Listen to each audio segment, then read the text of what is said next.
اللہ الرحمن الرحیم الحمد للہ رب العالمین والصلاة والسلام علی سید الانبیاء والمرسلین حضرت سیدنا عبداللہ بن مسعود رضی اللہ تعالی عنہ بیان فرماتے ہیں کہ میں نے نبی کریم رؤوف الرحیم صلی اللہ تعالی علیہ وآلہ وسلم سے پوچھا کہ اللہ رب العزت کے نزدیک کون سا عمل سب سے زیادہ پسندیدہ ہے؟ تو رسول اللہ صلی اللہ تعالی علیہ وآلہ وسلم نے ارشاد فرمایا، وقت پر نماز ادا کرنا۔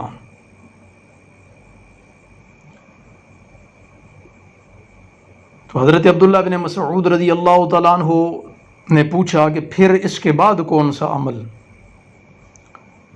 تو رسول اللہ صلی اللہ تعالیٰ علیہ وآلہ وسلم نے ارشاد فرمایا، والدین کے ساتھ اچھا سلوک کرنا۔ تو انہوں نے پوچھا پھر کون سا؟ تو کریم آقا رؤوف الرحیم صلی اللہ تعالیٰ علیہ وآلہ وسلم نے ارشاد فرمایا، اللہ کے راستے میں جہاد کرنا۔ حضرت سیدنا عبداللہ بن مسعود رضی اللہ تعالیٰ عنہ بیان فرماتے ہیں، اگر میں رسول اللہ صلی اللہ تعالیٰ علیہ وآلہ وسلم سے اسی متعلق پوچھتا رہتا تو آپ جواب ارشاد فرماتے رہتے، یعنی اللہ رب العزت کو کون سے اعمال پسندیدہ ہیں ان کے متعلق جب حضرت عبداللہ بن مسعود رضی اللہ تعالیٰ عنہ نے بارگاہ رسالت مآب صلی اللہ تعالیٰ علیہ وآلہ وسلم سے معلوم کیا تو اللہ کے نبی علیہ الصلوۃ والسلام نے جو سب سے پہلی چیز بیان فرمائی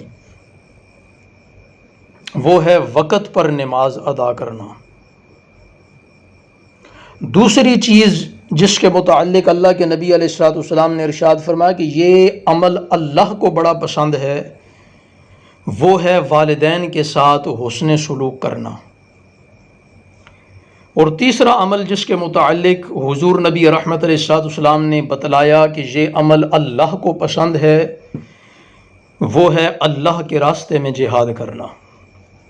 یاد رکھیے کہ اس مفہوم کی بہت سی احادیث ہیں جن میں مختلف ترتیب سے مختلف اعمال کا ذکر کیا گیا کہ یہ اعمال اللہ رب العزت کے پسندیدہ اعمال ہیں، لیکن اس حدیث پاک میں سب سے پہلے نماز پڑھنے کو اللہ رب العزت کی پسند قرار دیا گیا۔ تو آج اگر ہم معاشرے میں دیکھیں تو نماز سے لوگ دور ہوتے جا رہے ہیں۔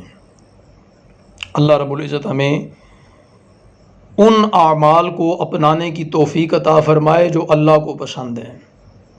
دوسرے نمبر پہ حضور نبی رحمت علیہ الصلوۃ والسلام نے وہ عمل بتایا جو اللہ کو پسند ہے، وہ ہے والدین کے ساتھ حسن سلوک کرنا۔ تو آج کل معاشرے کے اندر دینی تعلیم سے دوری اور دنیاوی تعلیم کے اندر اخلاقی تربیت کی کمی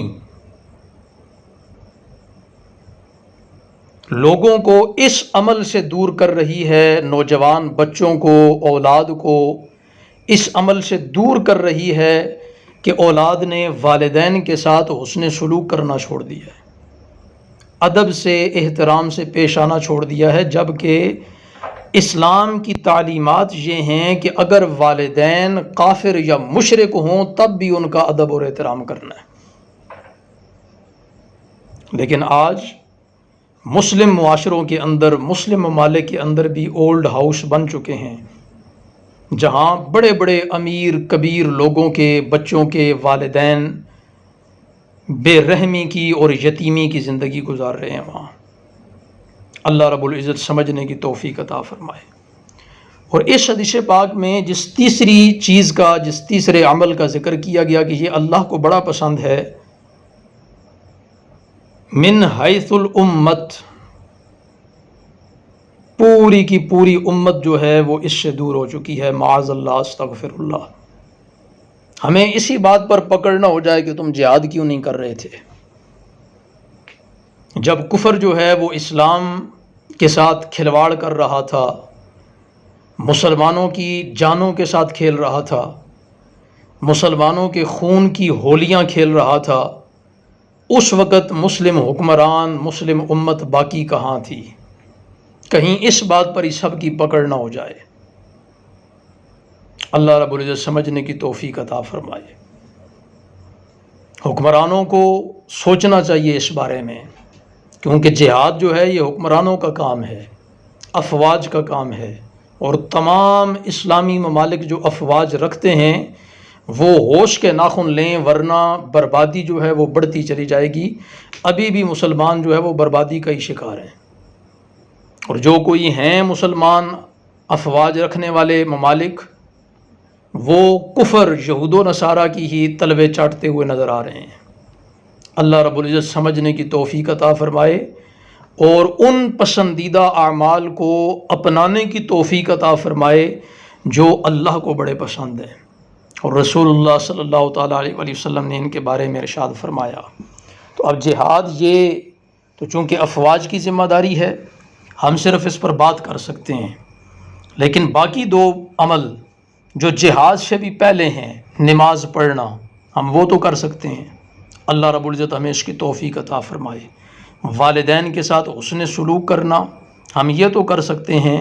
اللہ رب العزت ہمیں اس کی توفیق عطا فرمائے۔